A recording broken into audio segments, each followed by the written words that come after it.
Carl Anderson. Lance Roylo. How's it going? Man, it could not get any better. How's the baby?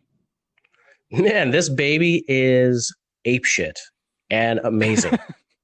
You're joining us for Real Parallels, which is a podcast that takes our fun discussions of favorite films and shows, and we pair them with experts and celebrities with common themes, and we actually ask them to see if these movies reflect real life. We have Kini Zamora, who is a fashion designer, and he was on Project Runway. I Hey agree. guys. Hey, Kini. Kini, what's going on? Hello. Kini, I have to admit, that's like, I'm like, I sent you the link and I started talking to Lance. This is Carl, by the way. Great to meet you. Hi, nice to meet Yeah. you. We are incredibly happy that you're here doing this with us. Okay. Anyways. Well enough. Okay. Thank you for joining Thanks, us. Kini. On Real Parallels. I mean, we were excited all week, and it's like we're actually kind of fighting. I'm like, well, I want to ask him this. I want to ask him this. I'm like, we're like trying to divvy up these questions because we know we only have X amount of time with you, but right off the bat, I have been on YouTube, and I was telling Lance about this earlier, and I was just really impressed with your evolution over the years. Yeah, I do. Yes, I think just seeing it now, I'm like, I just started rewatching my seasons, and Okay. it really is. It's surprising you say night and day, because it really is. I'm like, what did I say? What was that? I'm like, what are you talking about? Like, I wish I said this. Yeah, it's totally like that. So Kini, so just to uh, get a background on when we first met, I couldn't stop asking you questions about Project Runway and what it was like, and it was fascinating because I watched it before, and then I till this day I watch like Top Chef and all these like kind of competition shows. And what you told me was I was shocked at like how it happened. So can you recall real quick like how like the process or like what made you want to apply or send your video in and stuff like that? Yeah. So what I was saying was the full process of me going through and getting onto the show. I tried out 6 times. It wasn't an easy journey for me to get onto the show. It wasn't like I got on really easy. It wasn't an overnight success thing for me. I tried out 6 times. I think twice I stood in, or 3 times I stood in open casting calls, which is 5 stand in line, and there's like 1,000 people in line, and you basically go through like the first stage of interviews and get cut right there. Was that in Hawaii? It was twice in New York, once in LA. Wow. So that was 3 times I did that. 2 times I sent in applications, and then they give you a callback, so it was a closed casting. And it's like a 30-page application. You send in pictures, you have to do like a full photo shoot, then you have to get asked to come in for a certain time slot, and that was in LA. And it's all paid. You have to pay for all of this yourself to go there. Oh my yeah. goodness. You deserved it, man. Thank you. And I went through all of this. That's like I said, 6th time, and I think the 5th time that I went, I was almost there. I got a callback, and I thought I got on. So you become a finalist, and I didn't know what the process was to get onto the show, and now getting to LA, and then they give you a call back, and you're like, okay, you're a finalist, and I'm like super excited. They're like, don't tell anyone, and I couldn't say a word to anyone. So I couldn't call out to Ari, who already got onto the show before other seasons. She was on before I was. Jay Sorio was on before me, so I couldn't call them because they said not to call anyone at all. So I didn't know the process of how it was. So I'm thinking I got onto the show. I didn't know or whatnot. So they called me back a couple of days after, and they're like, all right, so you didn't get onto the show. You didn't get casted. So I was like, wait a minute. I thought it was, this is the process, you know what I mean? I thought it was the finalist onto the show. And they're like, no, so you have to get casted onto the show. So I was like, damn, all right. I got my hopes up high. Like, this is weird. So it came around again, and they actually emailed me, and they're like, all right, just try one more time. We got all the footage that we needed, but we need you to come back and do one more interview on TV or on camera. So I just took up everything. I kind of was like, you know what, whatever, this is it. Right. I kind of had this like whatever attitude. Nothing to lose, right? Kind of just nothing let's see to what lose. happens. Like, whatever. Yeah, I did that, and I told them, I was like, I'm only going to be here overnight because I don't have enough money to stay. Basically take it or leave it. And they were like, okay, so you're a finalist, but we already have your questionnaire interview because you did it the last time. So I basically was there for the recording of the casting. And they're like, okay, we already have the second interview. And they're like, all right, so you're a finalist again. So again, I'm like, okay, whatever. I did this already. So I'm not even excited about being a finalist. I've been there. So yeah, I've been there. I'm like, okay, whatever. I'm the finalist. So I didn't even pay attention to it. I kept on going with my week. And now this is a week. I left there the next day, and they're like, all right, you're a finalist. We'll just take the tape. And then the next week they called back, and they're like, all right, so we're flying you out to New York on Wednesday. This was a Saturday. They called me. We're flying you out to New York on Wednesday to be on a live casting taping.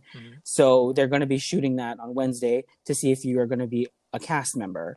So I'm like, oh my God. Okay, so this is like legit now. I'm going to be going through this whole process. Now this is a Wednesday. I get to New York actually on a Wednesday. I film on Thursday. Yeah. I get casted. Like, this is like, now it's like really like going through like, okay, now I'm really like on the show, and I really can't tell anybody. So now I'm getting nervous. I'm like, all right, so this is crazy. And they're like, okay, you're going home tomorrow. You're going to be packing for a week, and then you're going to stay for 6 weeks. So I'm like, oh. So what's your excuse? Like, what do you like? You're packing your clothes, and you're like, oh, bye guys, I'm just leaving. My excuse to everyone was basically just telling them that I looked at them and I'm like, I have to be gone for 6 weeks and just catch the hint. Like, and they're all looking at me like, okay, you know, we won't say anything, but we know kind of what you got already. Oh, of course. And I had to get everything in line, and I already had my business started too. So I had a business partner at that time. So I had to call my PA, and I'm like, hey, I need updates for my business at least once a week. And I had to like figure everything out within a week.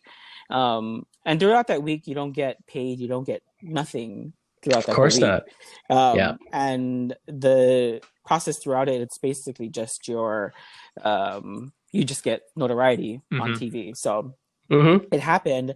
It was, I want to say it was between like 2 to 3 weeks. I was casted onto a show and then gone for 6 weeks, and everything just went really quick, and it was really fast. Learning from production to what they did behind the scenes, and I didn't know anything. I mean, I thought I knew what I was getting myself into. But you don't. Yeah, you really don't. And I mean, packing for 6 weeks in a week, I didn't have anything. I was like, I didn't know how to do product placement on TV. I didn't have nothing made for myself. And they take away pretty much everything too, because they have to go through your luggage. Yes. And they take away anything that's a certain color, anything that's a print, anything that has logos on it. They go through pretty much anything. So wow. Yeah. So what's it like when you're packing? So before you got on, Carl and I were talking about like first day of school, You know, like you, especially as a kid, you grow up, you're like, I'm gonna wear the freshest shoes. I got the okay, so you're a designer, right? And you're gonna go meet other designers. So are you thinking like I'm gonna wear like the freshest stuff and it's also stuff I made, or like what like what is going through your head? And you have a week, right? And you're gonna be on TV. Yes. So what's your process about that? Because like literally, if you wear something fresh, they can be like, "Oh, you made that? Yeah, it's awesome." Or "Yeah, you made that. That's or you know, like whatever."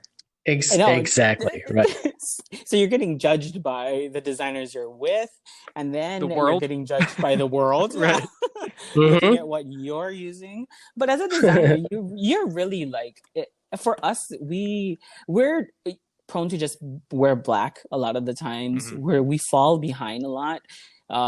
So for me, packing, it was just trying to find something that would stand out and represent where I'm from and my culture a lot. So it was packing a lot of my aloha shirts and anything that was like aloha attire. Yes. And anything that was logo but hidden in a sense, I tried to fit into my wardrobe.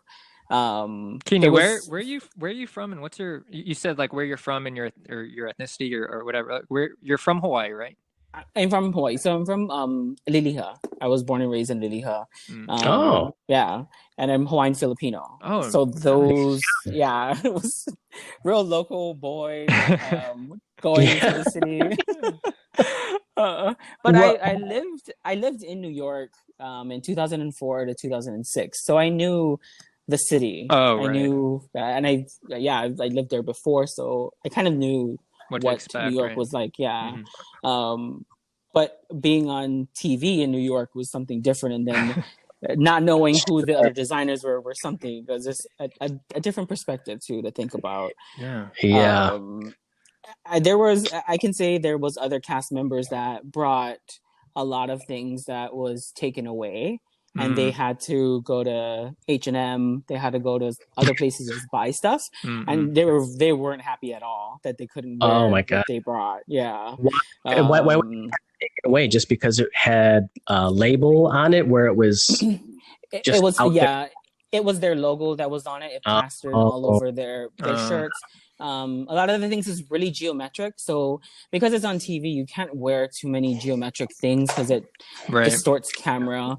Yes. A lot of white, like fully white things. A lot of people brought that. Just like color wise, they were looking at a lot of things that they couldn't wear, so they took it all away.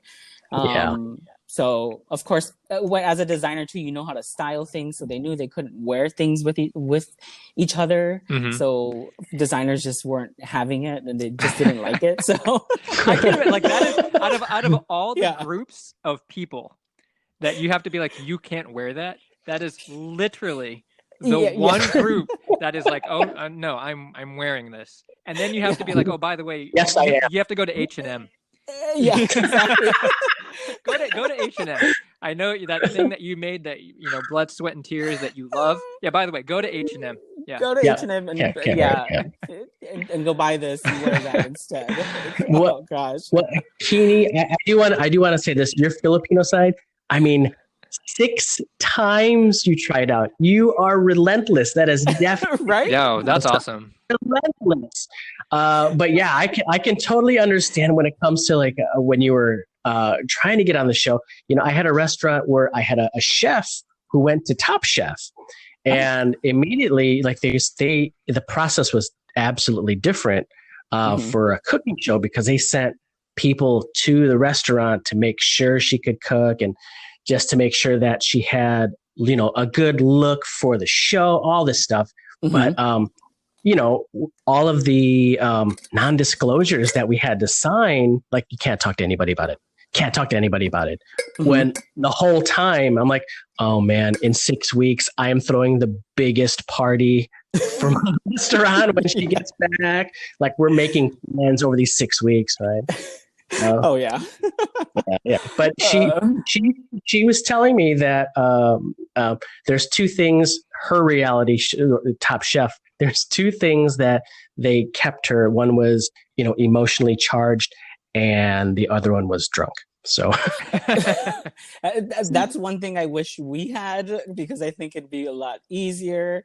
But with us being on Lifetime, we weren't allowed. Right. When did it switch? When did it switch from Bravo to Lifetime? It switched. I want to say it was like season 9, and then or 8 or 9. Mm-hmm.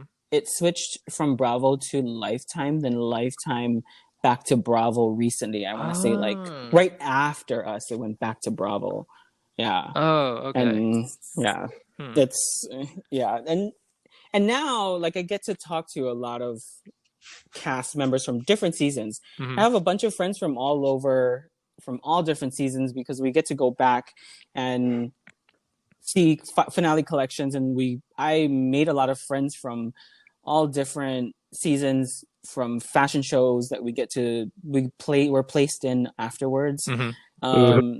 And I get to talk to all of them and see how their seasons were, and a lot of them were from Bravo, some of them were from Lifetime, and that's kind of like the unanimous thing was more of the freedom. Mm-hmm. It was less freedom in one. From Bravo, it was a lot of freedom that they gave them, and then from Lifetime, it was kind of like held back. That's so cool that there's like an alumni. You know what I mean? Yeah. Like that you have this network. Yeah. And it must be like this. I mean, it's obviously an amazing bonding process, you know, because through each of the seasons, like there are commonalities that you're like, oh man, you know, we're all part of this, you know, brotherhood now of who've been through this. So I think that's pretty amazing. Yeah, it is. And I want to feel like nobody knows what we went through. Right. And a lot of times people think that because they see us every week on TV and they think they know the whole process. But going through it, I think it's a really different story. Oh, Kini, go over it. Go over it. No, I was telling. I mean, obviously, I told Carl, and I said, you know, after I first met you, I was like, oh man, Kini's telling me all the you know behind the scenes stuff. I was like, it's crazy. He's got like a PA and all this stuff, and like please share like what happened during the day, like you know. Like from me going there, like how I said, it was me going from casting to packing for a week, going there, getting on the show, and then we were pretty much put straight into a room by myself, and it was like we were like secluded. It was basically I didn't know who my cast members were, so we didn't find out who made it or not. And it was on TV because we figured out who made it or not, but then we were taken from there. We were sent back home, packed for a week, and we didn't know who each other were until we were introduced, quote unquote, that next day when we arrived back in New York. And we all had to. There's the saying called, oh my gosh, hard ice. So they put you on hard ice when you're in the show. I've never heard that before. Yes, so it's called hard ice, and you can't talk. So you can't talk to anybody because they want to catch it on. Yeah. Oh, and if wait a minute. So you're in the same room, but you cannot talk. Yes. So if you are, and so I heard about. So if you are talking, and maybe there's something that's happening, they will tell you stop. They'll get a camera. Yes. They'll get a camera on you immediately, but they want you to stop. Yeah. Oh, yeah. Exactly. Wow. Or you just can't. If they say hard ice, you cannot talk at all. So imagine being in a room with your cast members that you were just like fighting over, or you just like had a serious conversation on camera with, and they tell you hard ice. Oh and man. You're like, you're both stewing. You're stewing. Yeah. So what's the purpose of that? Is that so they can like start filming, or what? Why would they do that? They want everything on camera, and they want everything to be recorded. Oh, got it. So they're wanting to get all of that drama because and they want to just like because there's moments where when you're working in the workroom, it's silence. So they'd rather have you talk about it on camera. Once you're mic'd, they have basically the right to record you. The only time that you don't have is in the restroom. Right. So that's when they turn it off. But they're waiting there on the outside. Yeah, exactly. So once you're back out, they're like, okay, he's coming back, and you can start recording everything. Yeah. So somebody like me who just came from packing, getting there and not knowing anything, being secluded in a room for a day, and then bam, you're right on a show being mic'd up. And then now you have a PA that's watching you and working with you every single day. You're really treated really good, like really well. I mean, you have breakfast, lunch, and dinner waiting for you. And then you're put straight on camera. You're mic'd up all day from 5:30 in the morning till about 12 o'clock at night. And you have a camera in your face. How many cameras? Is it like one camera per person, or how does that work?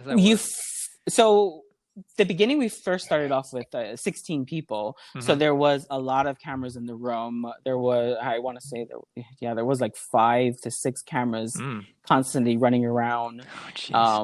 There were sound guys all over the place. Always, constantly, all over the place. And once it started to dwindle down, I want to say there was like maybe 1 or 2 cameramen in every room. So whenever you're sewing, there's someone by you in your face.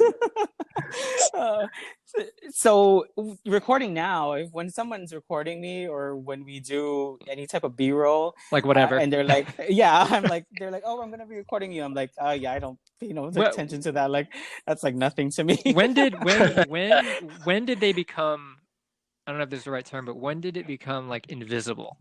Like, when you were just like, oh, the camera's there, but I'm not going to act any different. It's just there.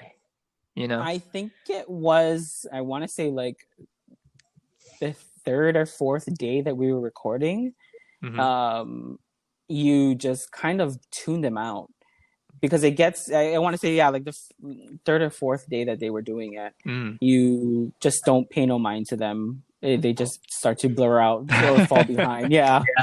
It does. It takes some time to get used to it, but when you're with them 12-hour days, you just tend to become a robot, or they just become the wall sometimes. Yeah. And if you have to get to a machine, they're sometimes in the way, so you just run by them, or like you tell them to get out of the way, like you're trying to get to a machine. Oh, geez. So Kini, we know that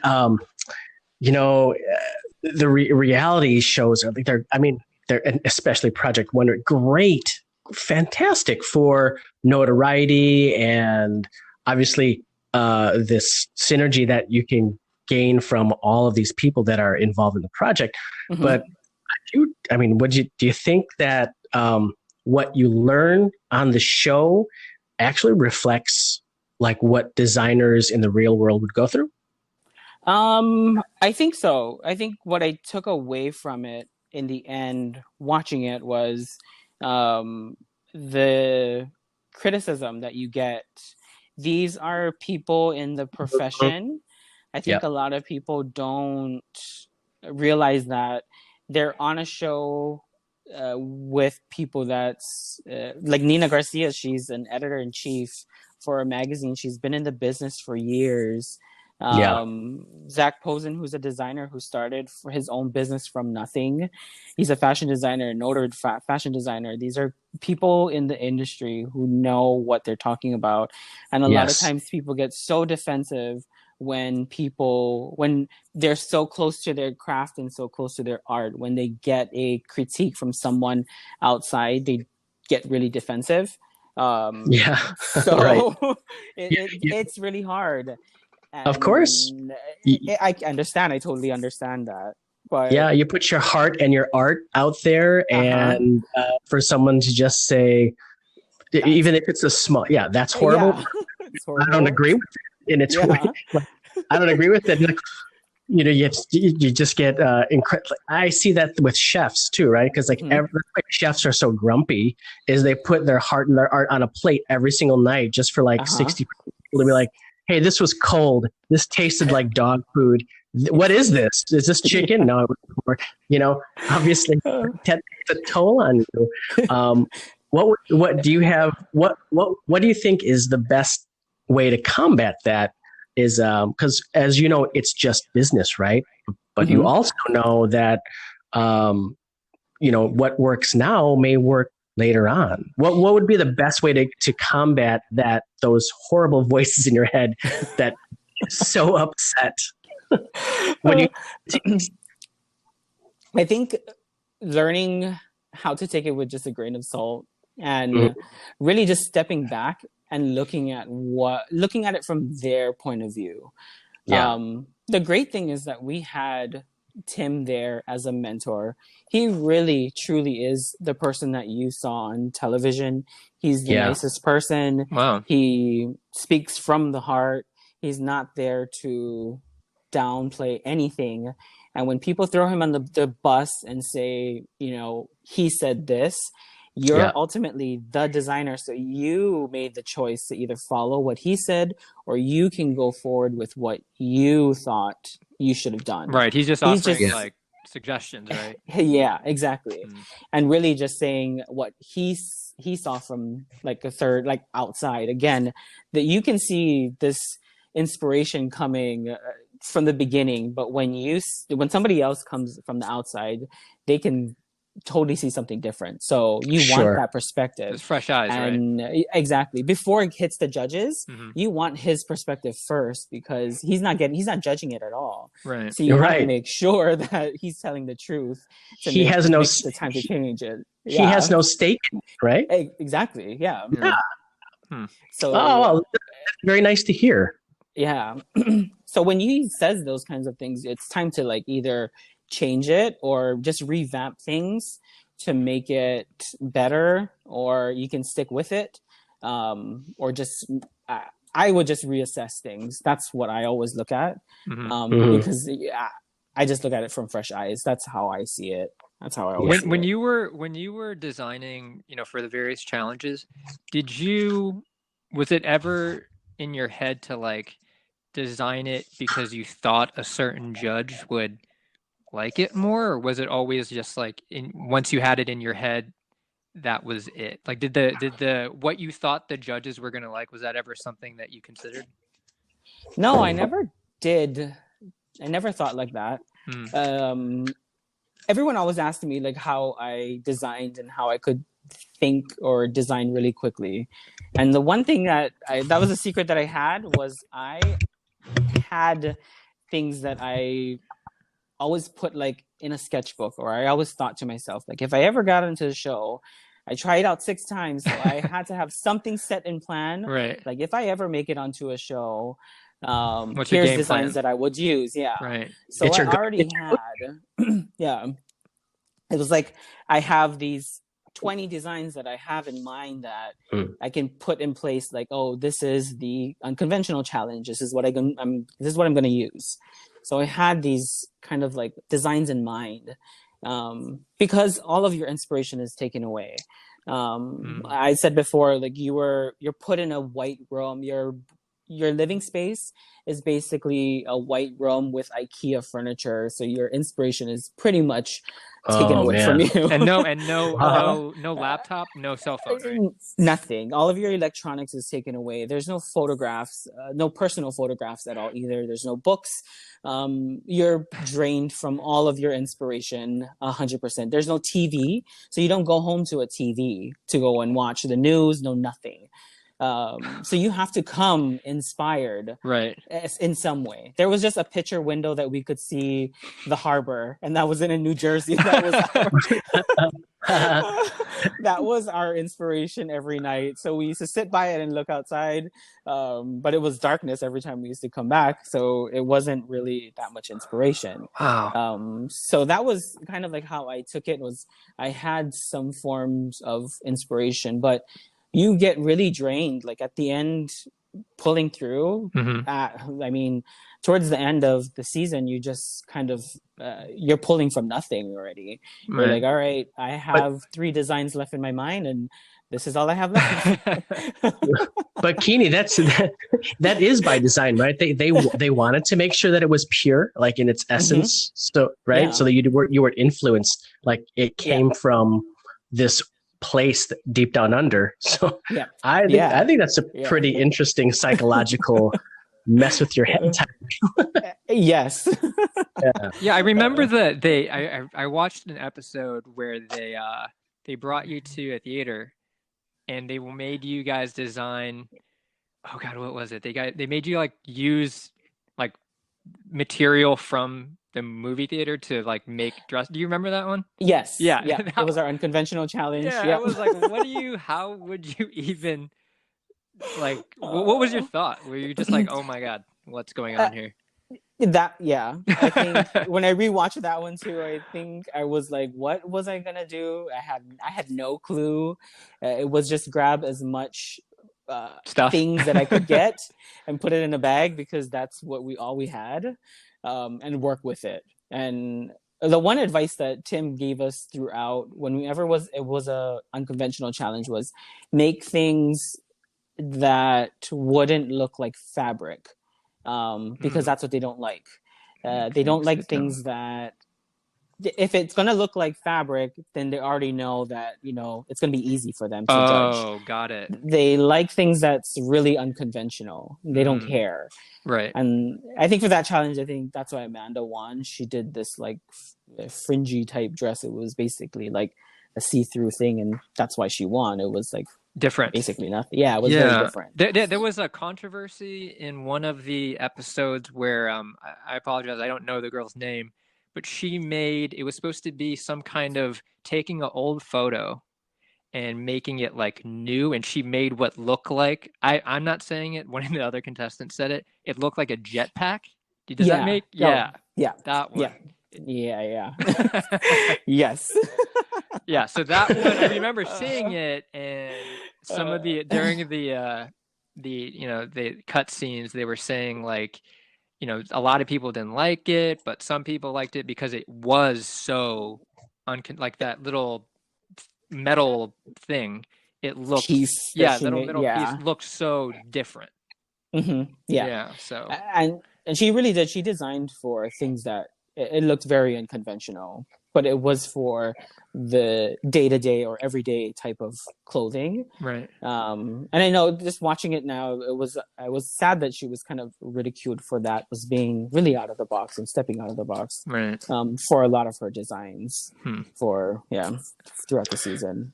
Wait, so for all the people who want to be like you, because like just like, you have had people that you look up to and still look up to, people who are even close to you, like, man, how do I reach that next point?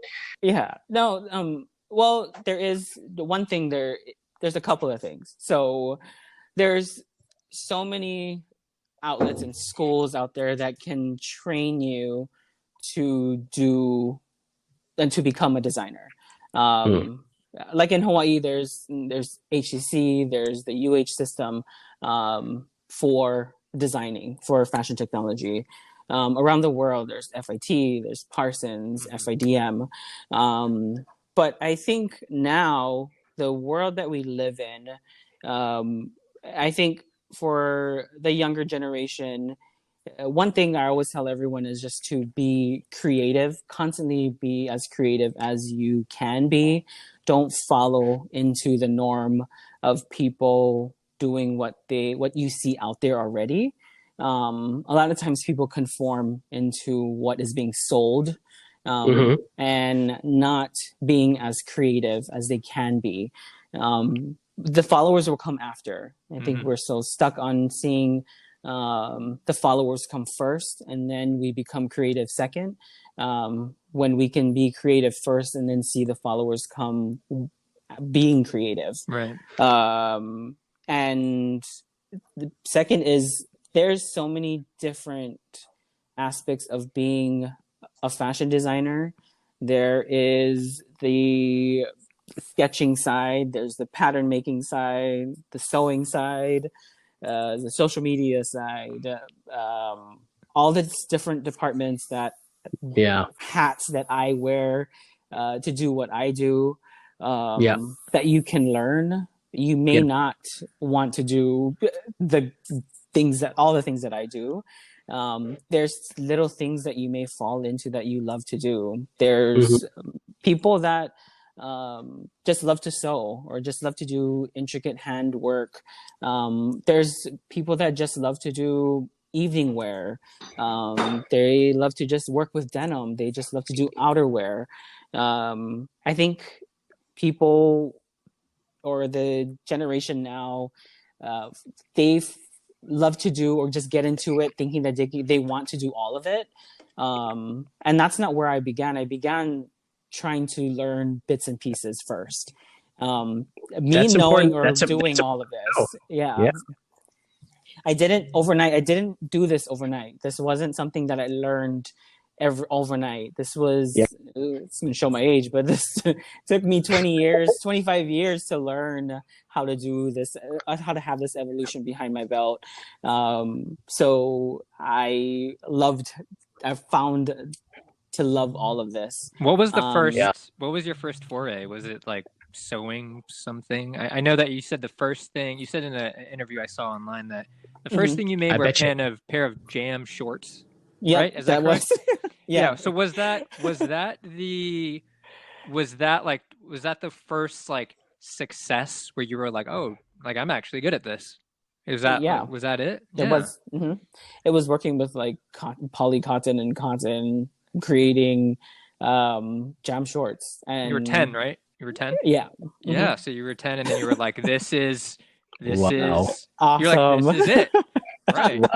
No, it's funny because like you always you hear about people that are, you know, basketball players or artists or painters or whatever, and they're just like, yeah, you know, like when I was young, I had an early success, and it made them. It had like a positive feeling, and they're like, this is my you know, this, they don't know it's their calling, but like this is my interest, you know. So is that so there it was, right? It was a pair of jam shorts. Yeah, and it was like I could create something that was going on in my head. It was like, I want to make stuff that I could draw out and really like create a 3D image off of something that I was sketching. That was in your head, right? It was like in your head. Yeah, like something that was going on in my head, and I could show people and tell people with a 3D image. Like as a creative person, it's really hard to tell people like I have this idea that I want to do, I want to make, but when I'm telling them about it, they're like, I don't understand. So you had to do it yourself, right? Yeah, it's like, here, let me show you. You know, how did you feel? How did you feel the first time that you saw? I don't know when this happened because I didn't see it in any interviews, but we're gonna find out now. when was the first time that you saw someone wear something you made, and like how I'm sure that felt like crazy. And by the way, you made. By the way, you were talking to two people who constantly have concepts that we have to describe to people. They're like, oh man, we just better do it. I'm telling you a concept, and people are like, I have no idea what you're talking about. So I from what I can remember, I want to say it was a top that I made my mom. It was for Mother's Day. I didn't have anything that I could, because so what my mom used to do before was she always gave me for my birthday, after I started to make my own jam shorts and clothing, she used to buy me fabric for my birthday. That's awesome. She's so encouraging. That was my thing to get. Yeah, it was like, that's what you were going to get now. And I used to love it. Yep. So I always used to get like that kind of stuff. So for her Mother's Day gift, that's what I was like, okay, now I have all this fabric. I can make her something now. So it was like a surprise. So I was like, let me just try and make a top for her. And I asked my auntie, I was like, because my auntie that taught me how to sew, I was like, let me just try and make this like tank top that I can try and see if I can do. And I wanted to do it on my own. So I just kind of got the pattern, put it all together. And it was like this achievement that I did on my own. and it was almost like this thing that was in my head, like it's a surprise. It was something that, you know, it was like an accomplishment of I got this like to this next step of I can do something else, and it was like women's clothing, and it was almost like I could see like the need, and then I could see a future for it. So that was, I think, as I can remember right now, it was so a top awesome. that I made my mom for her Mother's Day. Yeah. Wow. Yeah. Hey, Kini, I actually wanted to get back to something that you said earlier that I found really. So one of the things that you, as one of your tips that you would say to somebody who's starting out, is to be like you. Basically, what I heard was be brave. Don't do what is the norm out there, and take risks and chances. That sounds incredibly scary, especially to most of the creatives out there, right? It's like, how scary is that to be able to say like, well, here's something that I think is pretty cool, but it doesn't look anything like what is out there. And I guess the biggest thing is like, you know, it's the fear of being either laughed at or saying it's no good or people not understanding your vision. I mean, what would you say to people who automatically would say that? Like, hey, Kini said to be brave, but it's so hard. But it's so hard to be brave. Like I have this 3-sleeved shirt, and I think it's cool. Sleeve coming out of the navel, and I think this is the next trend, right? Yeah, that is for me. Hearing someone talk about their art and their purpose of why they did something and speak about it in a way that they can be convincing and feel the love for what they just made and created can show more than what they just created or what they just put out there. If they can explain it and it's the risk that they put out there and they show all of that, I feel like is a lot more than anything that they'll put if they were to just make a 2-sleeve collared shirt. If they had a purpose for that extra sleeve in there, or if they said, you know, this is I just created a 2-sleeve shirt because I've seen this before, or I haven't seen this before because it's da da da. Or if they say it was a purpose for this, or this is what my art, this is what I was told in my mind to do. If they had a real story that really intrigued the audience, you would buy into it. You would just want to know more about that artist, or you would want to see more. I think that's what really sells art, and it sells a lot of like the creativity in people. When you're inspired, for me, when I get inspired, there's always this deeper story in clothing that you want to tell people. Whenever I create like a campaign or an image, I tell people this all the time, is I don't want people to just give me, oh, that's pretty. I don't want this one word adjective that people tell me, oh, that's nice, that's pretty. I want people to, even to tell me that's ugly and ask me why. I'd rather have that than people tell me that's nice and look past it. Because I want a conversation. I want them to ask me, why did I do that? And want to know what was my inspiration, or they see something else from it that I never saw. I want to spark a conversation from something that I've created. That's you know what you bring I'd that up. rather I have. actually have a question.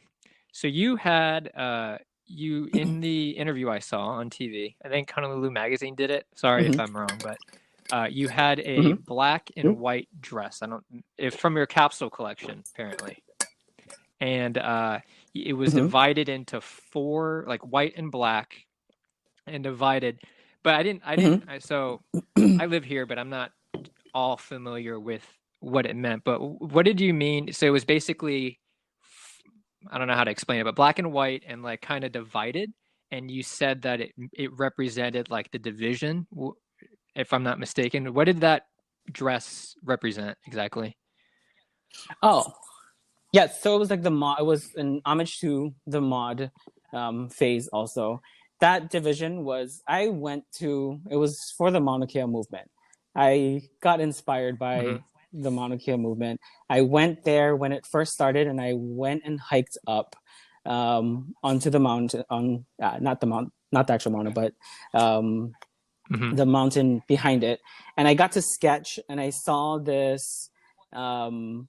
There was like this division of the road, and there's this division of where I don't know if it was burnt from a fire or the lava stopped, but you could see this greenery where it could have been green grass, and it was like black rock. And that's where I could see like this division from how it could have been like a black and white, and green and black. Where that's how I saw this, almost like this 4-part division. Oh, so it was like literally like that's how I saw it. Out. Wow. Yeah. And then I saw this kind of like as being this division of people, and this division of how a lot of times we are a little bit divided at times, but we find this common ground as being together. So there was this sweeping white piece that came over her shoulders. And we find this common ground sometimes, and we are together at one sometimes. So it was all this division. It was 4-part division in our lives, but we somehow find a togetherness that kind of covers us all together and connects us all together. So that was the inspiration for that count. So I love when you're talking about inspiration, Kini.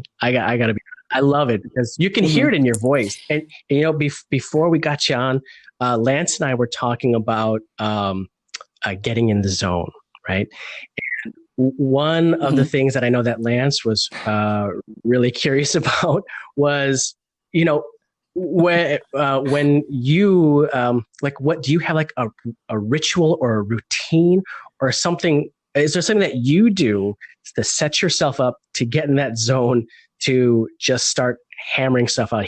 Lance was mentioning that you just like whipped out a sketch, just thinking about stuff. And and I have it on film. It was like, it literally, I remember we were like, hey, can I get some B-roll of you doing something? And you like sat down and you're like making this amazing drawing as if I'm making a stick figure.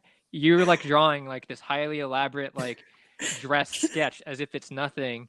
And I was just, so my curiosity was, I know when certain people, I have friends that are in the creative fields. I know when I'm trying to edit a photo or something, like I sit at my desk, I make a cup of tea or coffee or something. And like, I need everything around me to be the way I like it.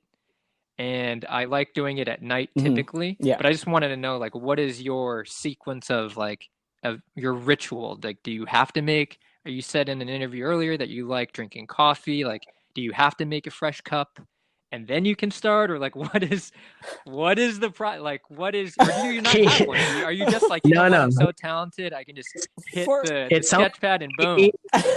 Kini, I already know. You look at yourself in the mirror and you just look at yourself in your eyes and you just go like, let's fucking do this. And then you go, and then it happens. I already know. No. It takes a long time. Like we, of course, we do the generic.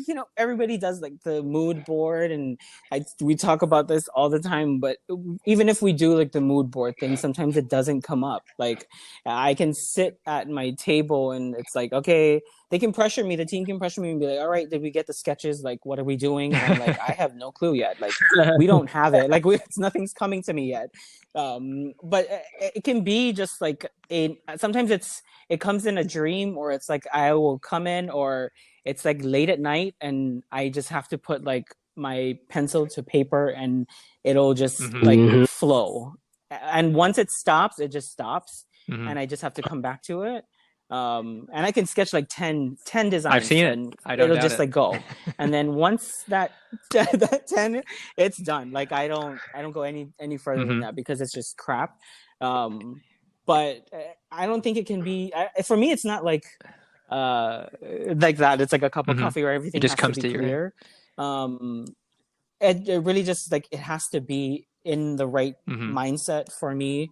Sometimes I don't even work off of having the mood board in front of me. Like it has to be right in front of me and I have to look at it. It really just, I think for me, it just has to be like in a mood. Like a lot of times it's not, an inspiration isn't it's not just an object. It's like being in the right mood and mindset. It's sometimes it's not physical. It's not a thing. It just has to be like set in your mind in order to get that out there. Have you ever had what's the equivalent of writer's block? Yeah. Yes. I have. Yeah. Or sometimes I'm just like staring off and they all look at me like, is everything okay? I'm like, yeah, I just don't know what I'm doing right now. And they're like, they're a little worried sometimes when they look at me like, we should be worried. I'm like, no, it's fine. Like, I just need some time. Like, just leave me alone. I'm good. Hey, Kini, I think Kini wants a vacation. He's planning his vacation already. I can tell. No, nothing, Kini. We're fine. Well, that's pretty cool. But you're at a place in your career now, though, where you don't need to be able to produce incredibly rapidly, though, right? It's like right now, or do you? Well, I still do. Like with my custom clients, that's where, the sketching part comes into when I had to learn how to sketch really quickly when I do, when I work with my custom clients. When they come with me and so what they do is they bring inspiration photos of what they're looking for, and I work with that to give them what they want. And I put my stamp on it, the Kini Zamora image that I think that they should be using, using my expertise on like their body type and all of that stuff. So we work together and I have to sketch something out right in front of them. They're expecting a design off of what are they inspiration. What are the types of things? Sometimes they will just bring like 5. I always ask them to give me an idea of what they want. So if it's a bride giving me a design of a dream dress, they come to me with a dream dress because this is a bride who dreams of this all their life. So I have to go off of their dream and make their dream come true through pictures, right? Dream. Yeah, like okay, this is what they were thinking of all their life. I actually want to know who these people are, and one day I hope they're so wealthy that I can be like,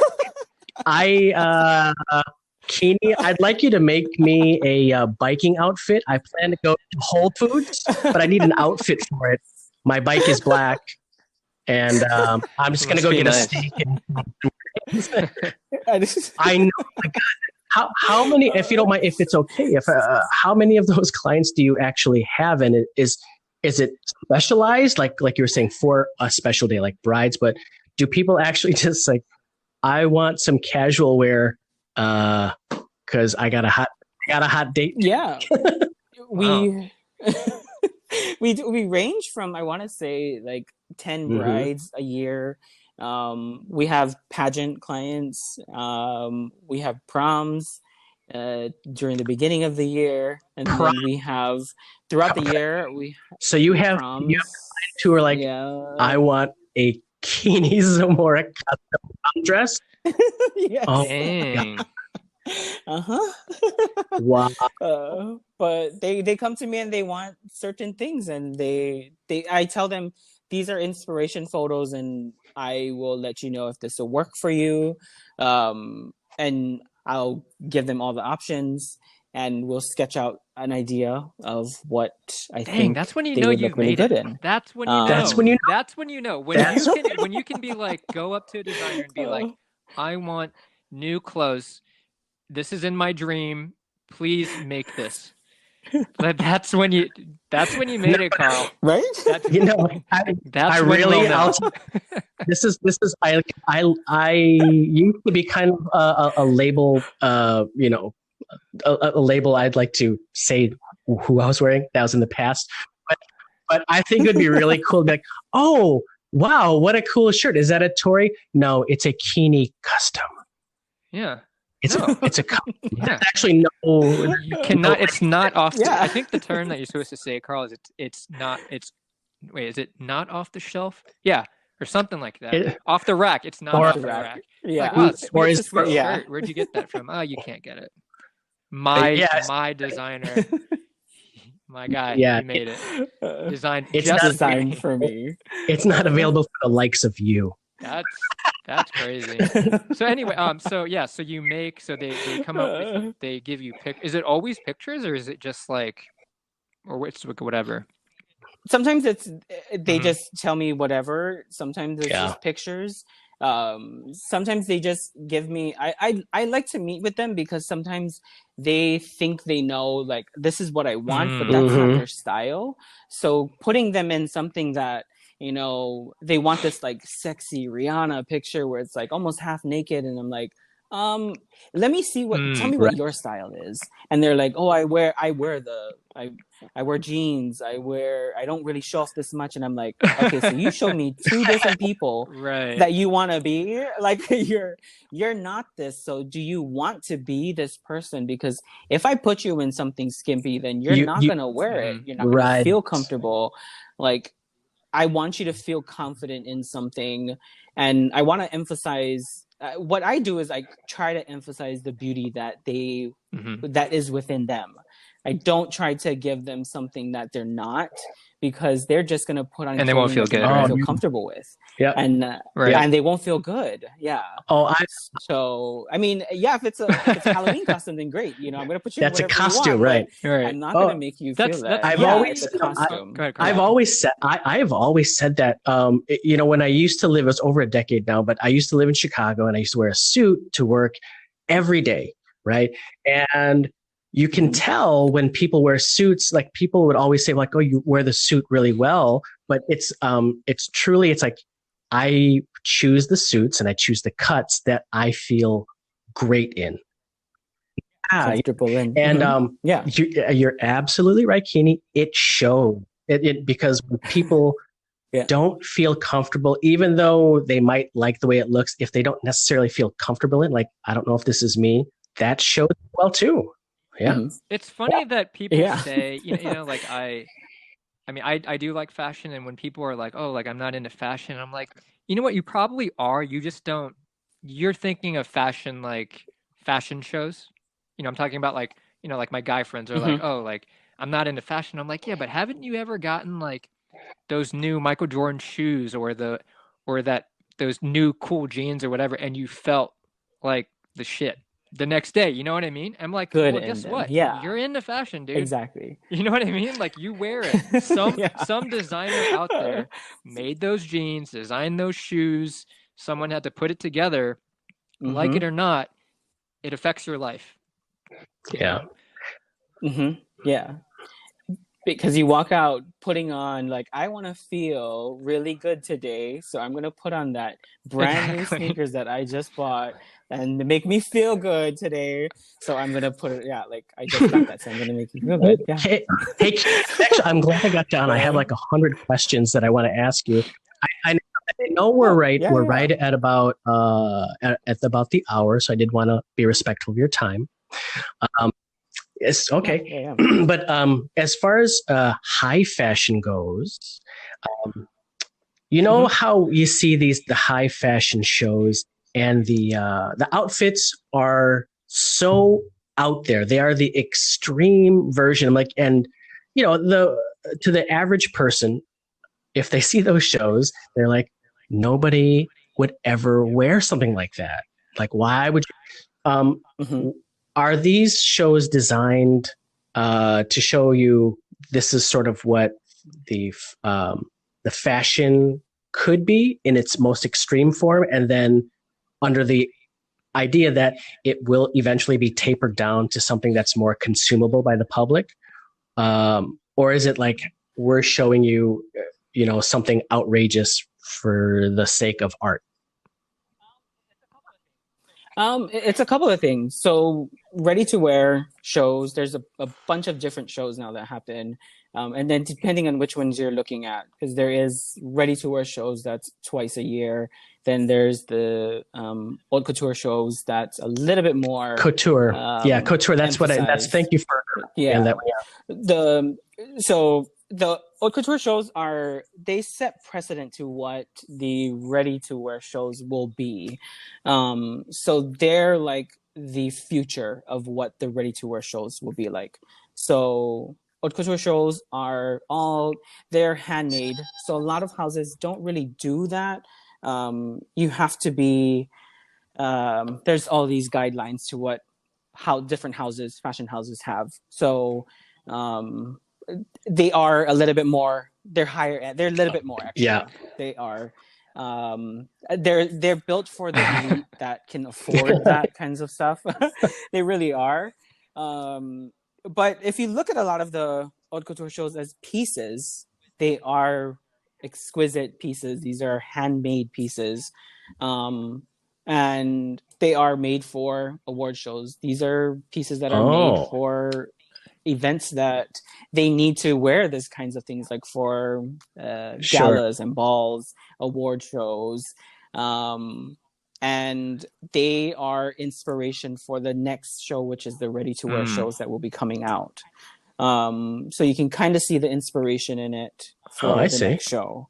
And even that too, when you see the ready-to-wear shows, you can use that as actual, like you can use that on the street, just like how they show it, or you can pull little things from it, the way they style.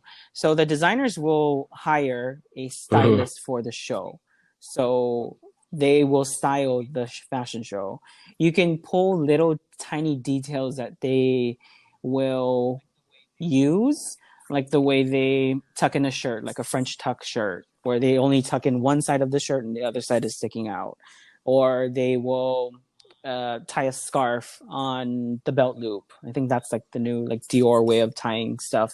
Or they'll do a certain way of like styling things. So it's a way where you can pull one way of styling to make it introduced to your way of dressing. So it doesn't seem so over the top. But then if you look at the way fashion is evolving, you'll see it come out. If you look back at fashion, at the way cropped jeans are, that's kind of like how people are dressing now, but it was like that before. If you look at fashion shows, a lot of the guys' jeans were actually cropped jeans that they were showing, and people were like, oh my gosh, guys, cropped jeans, that's only for girls. But now all the guys are doing it. So it's like a few years, but so that's... You see that.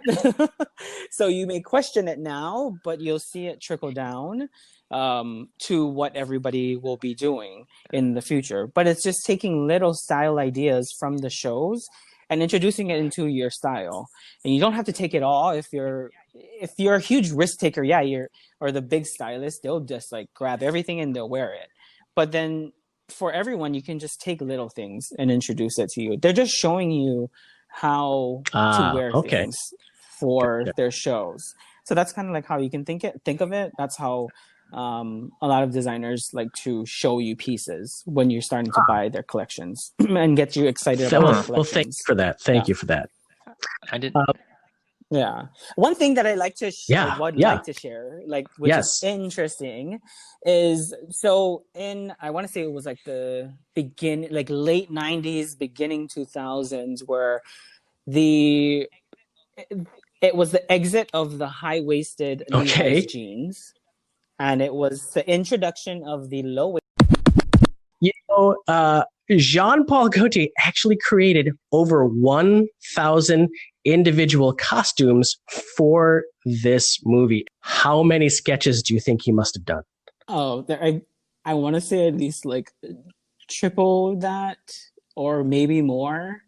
Oh my gosh, 1,000? I mean, it's probably like, I'm not a fashion designer, but do you think it's like a team that he works with that like he's like, this is the set inspiration, and then he kind of like gives it his okay or like adds to it or something?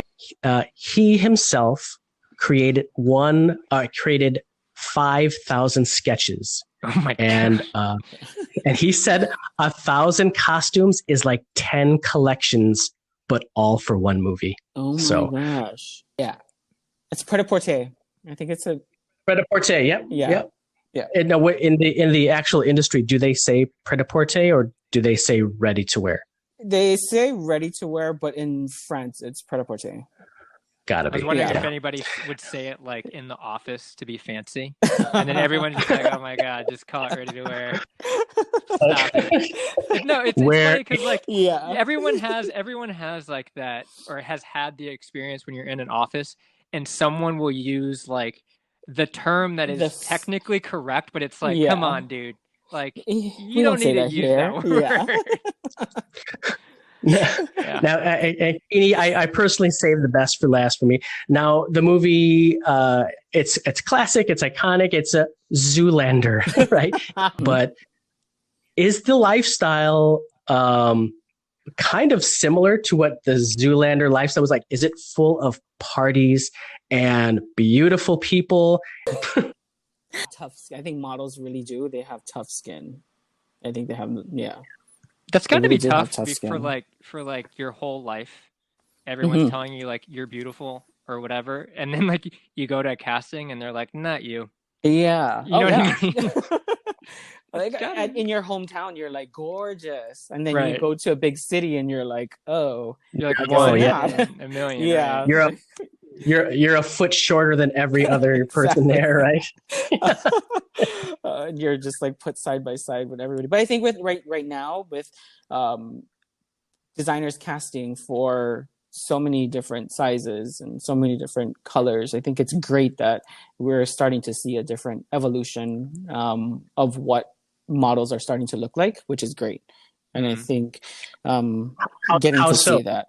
I think like how Christian Soriano started and doing that is starting to cast for different people because who our consumers are, what that really looks like. And we're starting to see that on the runway, which is great. That's something awesome. That what we should be showing people.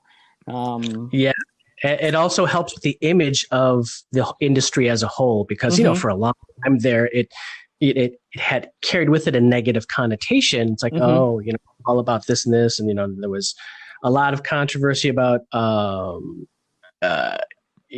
you know, the post editing, right? Yeah. Of shapes and everything. Exactly. So, yeah. And, you know, when we're creating sizes and sample sizes, it was so hard because we're creating things that are a size 0 and 2. Yeah, it's because we want to save fabric, but that's not the reality. It's really hard. Sometimes it really is hard to design for a fuller size woman. It's another industry. It really is, because it's built a different way, and it's really specific. And even the business model behind it is absolutely different from what I hear. Exactly. Right? Yeah. I think it's pretty amazing. Where I still don't understand how sewing works. I mean, I took it in, and I was just like, it's amazing when I was watching your season and some other seasons when you're like fitting these super thin models, and like some of them can't fit in it. And then I mean that's that one part, but also like how I don't understand the wizardry of how they're like, oh, like make this bigger or smaller or fold this and fold, and I'm like, my mind can't comprehend how that works. I have no idea how that works. And I think, I don't know what my point is getting, but I find it amazing that like the artistry part of it, even if you're like not into fashion, I think you can appreciate that they're, especially nowadays, they're taking into account all different sizes. And you're right, like they're starting to look at it, the mass majority of people aren't built like that. They're not 5'10" women. Oh yeah, just walking, that are like 100 pounds or whatever, how much they weigh. But yeah, I think that's pretty cool different. That they're Hey, what about men, Lance? What about men? Men are are generally, I think, pretty simple. I have always had a problem with the length because it's like, yeah, my waistline, they're telling me it should be 32.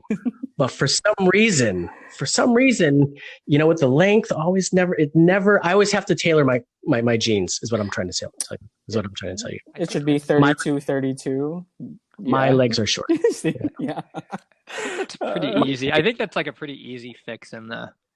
I don't sew in the fashion world. Well, with Project Runway, that's how we were given our model cards before we even went shopping sometimes too. So we didn't know who we had which model we had sometimes. What's a model? What's a model card? What is that mean? Well, it showed all of our model measurements. So our models sometimes were like lottery, so we didn't know which model we had. And our models were different. We're built different. Everyone sees people. Sometimes people see models as just being a set size and whatever. As a designer, you see your model as different. Everyone is built very different. Yeah. So when we get a model, we're looking at a different size mannequin that we have to use and very different build. Gonna lay the curves. Exactly. Yeah. So when we get into the workroom, we're like, oh my gosh, we have this model. I didn't buy enough fabric. I didn't get this size, or I didn't take that into account. So fitting someone is very important. And what you're creating for your model really makes a difference too. So that comes with thinking about that too. So when you're out, just normal times obviously, but if you're out and you're in an event, like you can look at someone, and hopefully any of your friends or people that know you are listening, like you can look at someone and be like, no, you should that doesn't work. Right? I mean, you can, right? But Kini has like a trained eye. You know what I mean? Like he can be like, that needs to be 1 inch shorter. That needs to be 1 inch larger. You know what I mean? Yes, he has the license to do it. He's the one.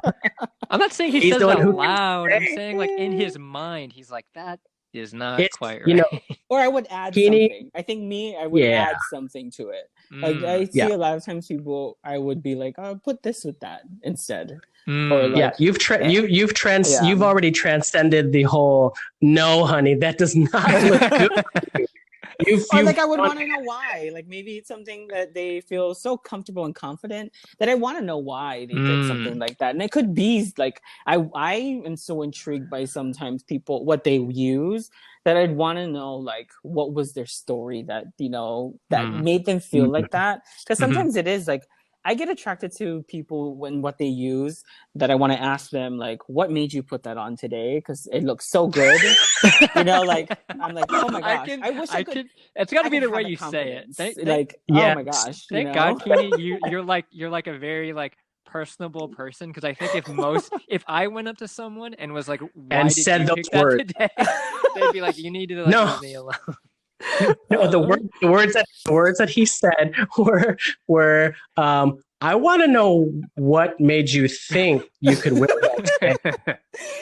Because their confidence is like up here, like they felt like that. They were like, I'm gonna go out looking like this, and I feel this way. It could be like, they throw on anything, and they look good sometimes. I'm like, okay, maybe I'll try it.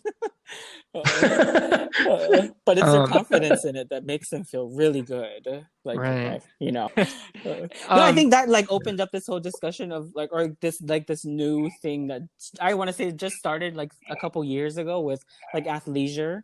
People just starting this, or not just starting, but athleisure came about with people using athletic wear out as being a style, and they're using like their joggers, but they're throwing on like heels, and they're using it out as being an outerwear. You know what I mean? Like as dinner attire, or going out with it, or like sweat. What do you call it? Like tights, and they're throwing it on with heels, and they're putting on like a cute top with it. So yes, weren't yoga pants the main culprit there? Yeah, they were that was the one. It's like everyone decided that yoga pants are appropriate for any time of the day. Right? Yeah. So as long as they're black. So it's like that. It's like making it appropriate for those kinds of pieces in your closet. So I'm sorry. Thank you for saying that. What was Kini? What was the term? Athleisure. As an athletic leisure. Yeah, athleisure. Oh, athleisure. Okay. Yeah. I think I'm not down. There's an actress that owns she owns Fabletics. I cannot think of her. Goldie Hawn's daughter. Oh yeah. But her thing is like, that's what it is. It's the poor man's Lululemon. I mean, it's pretty expensive from what I hear. It's like the wagon to the Mercedes. That's what Fabletics. Hey, Kini. So what? I mean, I know that COVID happened. So what projects are you like working on, and like what are you up to? I mean, I just saw you like a month ago or something like that. Yeah. So right now we're working on the Hokus. That's going to be happening, I think, in a week. I'm working on a couple musicians for that. I always dress McKenna she's hosting it this year. What's the Hokus? Yeah. Sorry, I'm from here. I still don't know what it is. The Nahoku Hanohano Awards. It's the musicians. It's their awards. Oh, is that like the Hawaiian version of like the Oscar or not Oscars? The Grammys. Grammys. Got it. Grammys. That's awesome. Yeah, and we're working on releasing another Hawaiian collection that should be coming out in October. And then focusing on our collection for fall, for holiday. Man, you're busy. You're a busy man. And I follow you on Instagram, and you have been pretty busy with your house too. Right? Yes, because I have to stay home a lot. I've just been redoing my kitchen. I've been hands-on with redoing my kitchen and my house. Yeah. I can't imagine as a designer, that's got to be like amazing and frustrating because you're like, that line doesn't work, or yeah. But trying to get into I'm looking at it now. Your kitchen is beautiful. Designer Kini is your Instagram, and it's freaking beautiful, man. Thank you. It's been stressful. A whole new niche? Is that a whole niche? Is that a whole new niche now? I think so. It's been really fun, like doing it and getting into it. We've been looking at getting into like our interior design of some sort. Just like adding into our home, like Kini Zamora home. So we are trying to like do more pillows and possibly getting into like dishware and stuff too. So I wanted to see what entails like home and how to do that. So when we did my home renovation stuff, I wanted to see what architecture is like. So that's why I wanted to dive into that a little bit. It's difficult. It's really hard. That's awesome. To kind of see, it's hard because you have to see a project before it's fully developed, just like design. So it's almost like the same process, but a lot more work into it. And you're living in it. Yes, and I'm living in it. But a different set of partners altogether too. When you're thinking about that, they're not for bodies anymore. They're pillows and textiles and other things, right? Exactly. Yeah. Do you sell your current home goods online anywhere? Not yet. That's what I was working on. I'm possibly seeing that in the future. I wanted to dive into like the home renovation first to see, and maybe in 2021 we're looking at doing that. And it'll be at kinizamora.com. Yes. Nice. Yep. On our website. Yeah. Let us know, man. That's cool. Very cool. Yeah. Well, I just wanted to say thank you again. This was a lot of fun for Lance. I told you, man, Kini, thank you so much. I told Carl, I was like, dude, you guys are gonna talk a lot. Yeah. I will be there. And I was like, he's a lot of fun. Yeah.